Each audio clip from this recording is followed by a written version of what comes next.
sur effectivement la démarche et les obstacles qu'il a fallu surmonter. Alors à propos justement à la fois de démarche, de choix d'organiser cette exposition et du combat qu'il a fallu mener, je vais maintenant passer la parole au docteur Shimon Samuels qui va nous expliquer du point de vue du centre Simon Wiesenthal ce que tout cela a représenté. Docteur Samuels. Bon, merci beaucoup Pascal et merci aux organisateurs. Je crois que plutôt que nous avons résolu partiellement les problèmes techniques, vous donner un aperçu très rapide du contenu de cette exposition. Bon, c'est en anglais, mais il y a aussi la version qui a la traduction française. Ça commence avec Abraham, Moïse, et comme professeur Wiss l'a déjà dit, le cœur de tout ça sont les valeurs humaines, le code éthique que le peuple juif a contribué au monde. Les royaumes, les prophètes, et après le retour à Sion du Babel, l'hellénisme et Hérode, Rome et Judée, la Terre Sainte, la conquête arabe. Maintenant, ça, c'est un panneau avant qu'on a repris. Ils n'ont pas voulu le mosquée d'Omar et on nous a laissé avec quelques décorations. Mais c'est un exemplaire des problèmes que nous avons confrontés. Croisade musulmans, Mameluks, si je vous oublie Jérusalem, 19e, les pionniers, Chalutzim, une culture moderne hébreu, la diplomatie sioniste. Moi j'étais choqué que nous avons réussi à faire passer ce titre. Le mandat britannique, il y avait une grande bataille pour la dernière phrase ici qui a dit que la Grande-Bretagne n'a pas coopéré pour la mise en œuvre de la fin du mandat à cause de leur alliance avec les Arabes. Il fallait supprimer ça. L'antisémitisme et la Shoah, les ombres de l'Holocauste, Israël parmi les nations, les Juifs soviétiques, oui, ça a été permis. Les Juifs des pays arabes, non. Sciences, technologie, ils n'ont pas aimé human values, les valeurs humaines. À la fin, on devait changer ça pour innovation. Pardon, pourquoi ça ne bouge pas? David, vous pouvez... Ah, ok, d'accord. C'est bon. Peuple de l'espoir. Et bon, la fin de tout ça, c'est le Startup Nation, le high-tech.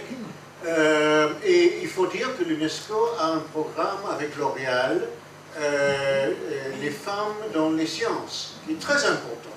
Et chaque année, il y a une gagnante israélienne. Ada Yonat, avant d'avoir le prix Nobel, a reçu le prix UNESCO L'Oréal. Bon, maintenant, si vous permettrez, je reviendrai par là pour parler un peu de... Où est le microphone? C'est celui-là. Allez-y. Bon, peut-être que ce n'est pas nécessaire. Merci. Merci.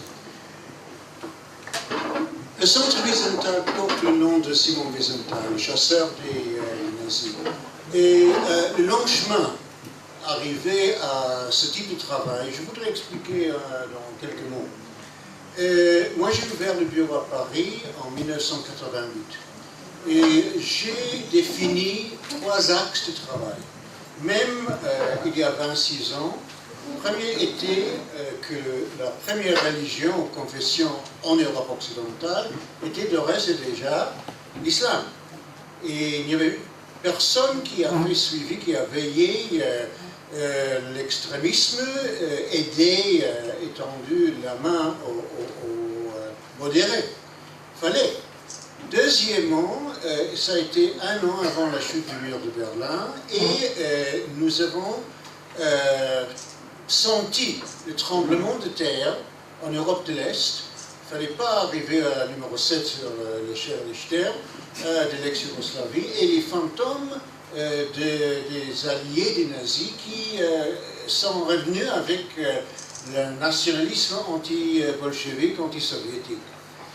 Et le troisième était dans les marchés de tous, Clignancourt à Londres, Petticoat Lane, dans toutes les grandes villes de l'Europe, on a trouvé des disquettes, aujourd'hui très primitives, Commodore, 64, Amiga, mais commandante des KZ-Lager, Türkenraus, le langage de la Shoah.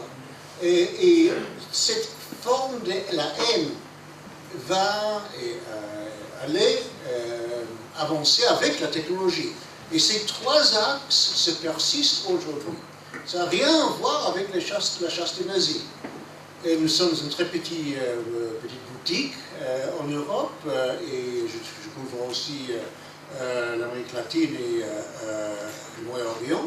C'est-à-dire, nous sommes trop petits pour faire le tour. Et il fallait trouver les trous dans le fromage. Je saute en 1997, Bruxelles appelle au Parlement européen 600 organisations antiracistes. Et ils ont créé une organisation qui s'appelle ENAR, European Network Against Racism. Et dans les coulisses, moi j'ai fait, si vous voulez, un lobby avec les mouvements immigrés en Europe, plutôt musulmans, qui étaient pour persuader qu'avoir un juif dans le conseil d'administration peut les aider. Et surtout les modérés qui avaient peur de l'extrémisme. Et comme ça, j'étais élu le seul juif au comité de gestion de Durban. En 2000, la conférence contre le racisme, qui était une fête de la haine anti-juive. J'étais dans les... ça s'appelait les PrepCom, les comités préparatifs, et le PrepCom à Santiago de Chile, ça a été au sujet de négationnisme, l'Holocauste, etc. Et j'ai senti quelqu'un m'approcher ici. Ça a été le conseiller légal de l'OLP. Elle m'a dit dans mon oreille que nous allons vous donner l'Holocauste en échange si vous nous donniez la Palestine. C'est pas quelque chose de rigolo. Et un photographe hollandais m'a pris une photo de mon visage en horreur. Mais ça a été exactement comme ça. Et commence, à partir de Durban, un processus que j'appelle le vol de notre identité. Ça commence avec, si vous voulez, la Haggadah de Pessah. Qui c'est deux? Deux sont les antisémitismes. À Durban, on a appris que jusqu'à 1945, l'antisémitisme était contre les juifs. Après le triomphe du sionisme en 1948, l'antisémitisme, c'est contre notre sémite, l'arabe. Et si l'antisémitisme, c'est l'arabophobie, le sionisme est l'antisémitisme. Ça, c'est la logique. Qui c'est trois? Trois sont les holocaustes. Premier, c'est le trafic des esclaves noirs d'Afrique aux Amériques. Deuxième, c'est le trafic des femmes et enfants aujourd'hui. Troisième, Nakba. Il n'y a pas un holocauste de juifs. Bon, on voit un viol et un vol, de notre identité et des autres identités. Par exemple, prendre apartheid de narratif sud-africain pour le coller sur notre narratif. Et, bon, Durban, c'est fini. Moi, j'étais expulsé physiquement du comité de gestion à Durban. Mais après, il y avait un vecteur pour le processus de Durban. Ça a été le Forum social mondial qui est né à Porto Alegre, Brésil. J'ai des photos, mais bon, ça ne marche pas tellement bien. Et là, par exemple, il y a 2 ans, 2012, ça s'appelait Palestine libre, avec 127 ateliers comment blesser Israël. Mais il fallait être présent, le trou dans le fromage. Pourquoi? Parce que nous avons appris de flottille et le flotille 3 ans avant. Détail pour détail, sauf qu'ils ont décidé d'appeler le premier bateau, Mavi Marmara, Exodus 2. Mais bon, il fallait être là pour savoir. Et là, la dernière fois, il y avait 2 ateliers au sujet de vol de notre narratif religieux, le document Kairos, qui a dit les termes terre promise, peuple élu, sont racistes, sont colonialistes, impérialistes. 6 semaines après, l'Église écosse a adopté ces phrases en disant que la terre est promise à tous. Tous les peuples sont élus. Maintenant, nous savons que ces mouvements protestants maintenant adoptent un autre outil de Durban, c'est le boycott. Maintenant, on procède, et si le stratège allemand Clausewitz a dit que la diplomatie c'est la guerre par autre moyen, aujourd'hui c'est le patrimoine qui est la guerre par autre moyen.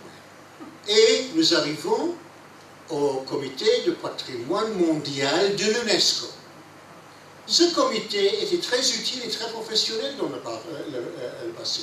Lorsqu'on a ouvert une discothèque à Auschwitz, dans la zone protégée par l'UNESCO, c'est l'UNESCO qui nous a aidés à fermer la discothèque.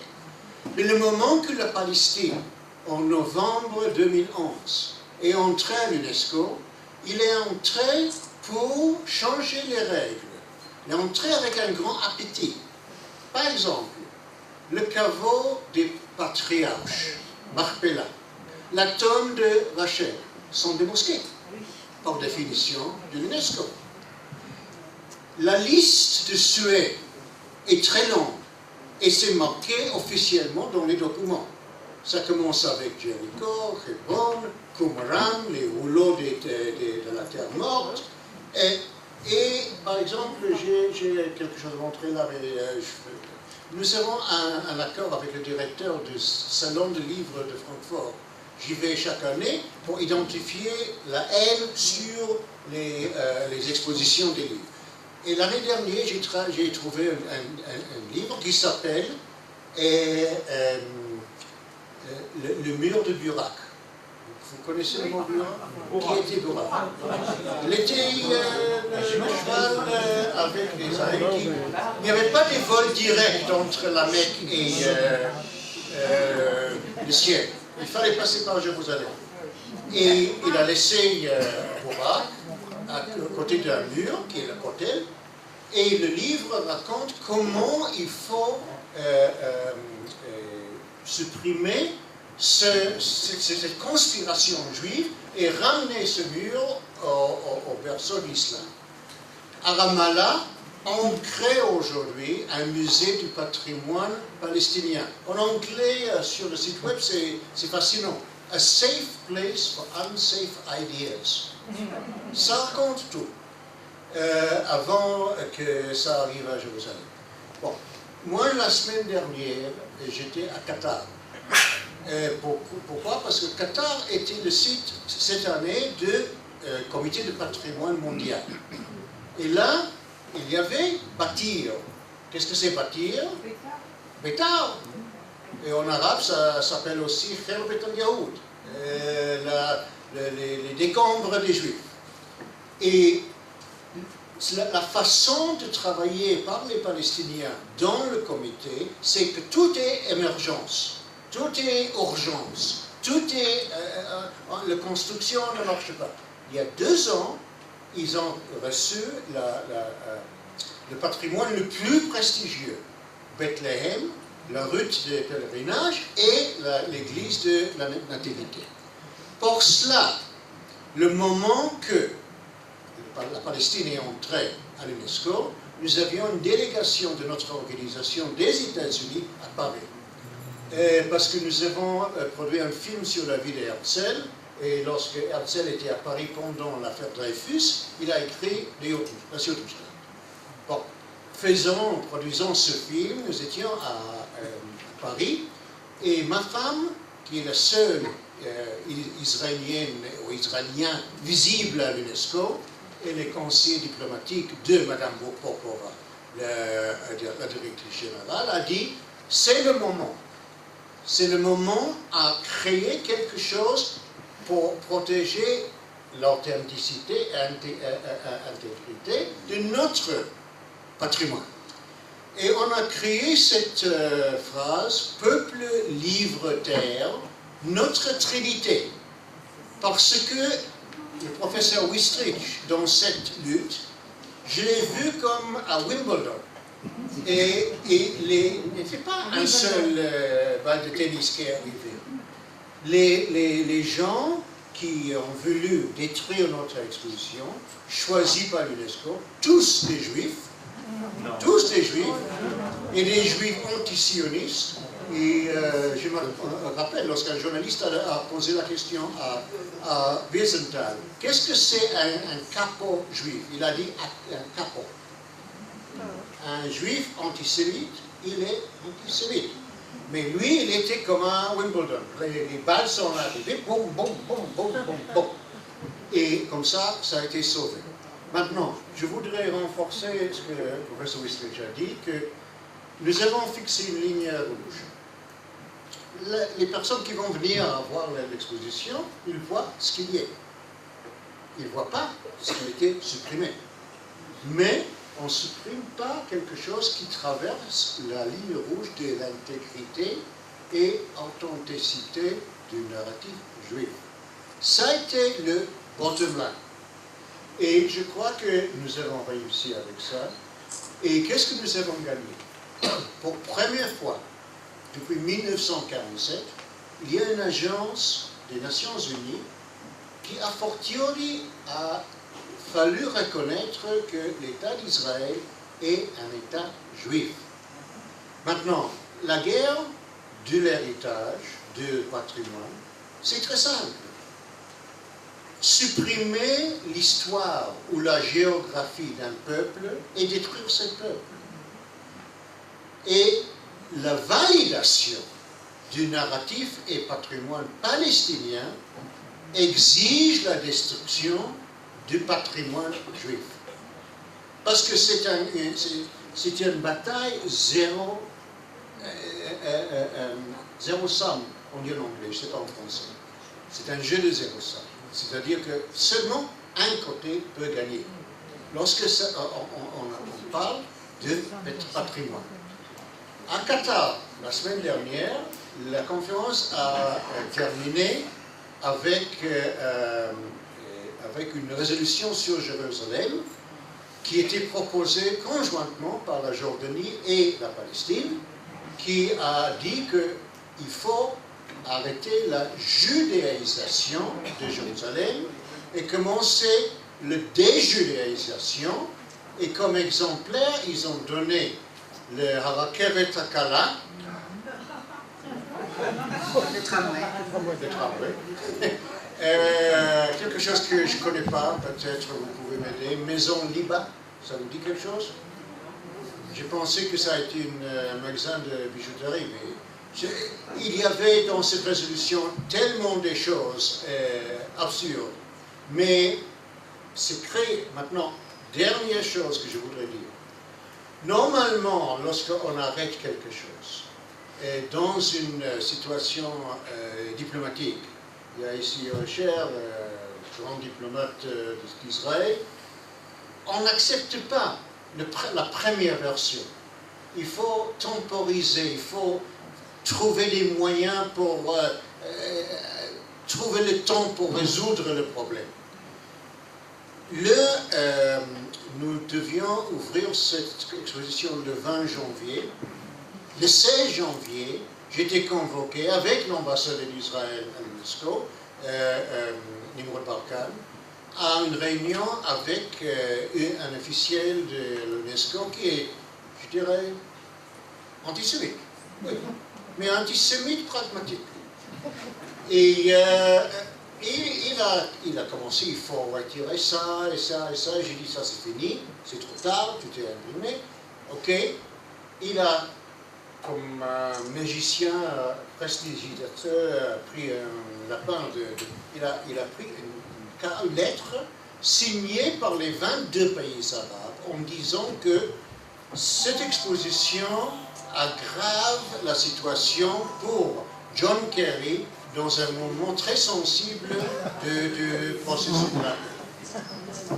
Et à ce moment, j'ai dit, mais si vous arrêtez ça, vous allez payer un grand prix, un prix politique, parce que vous avez des lettres de remerciement et des grands sénateurs et des congressmen américains et de partout.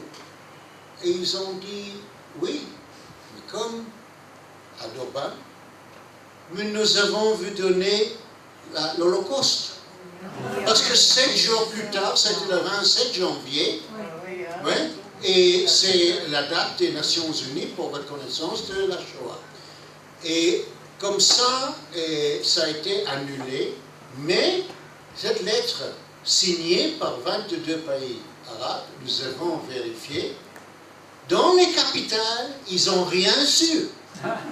Ça a été cuisiné dans la cuisine à Paris des pays arabes, des représentants. Bon, c'est un jeu, je crois qu'il faut être là.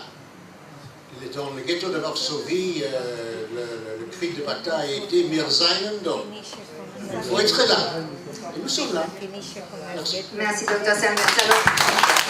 Justement.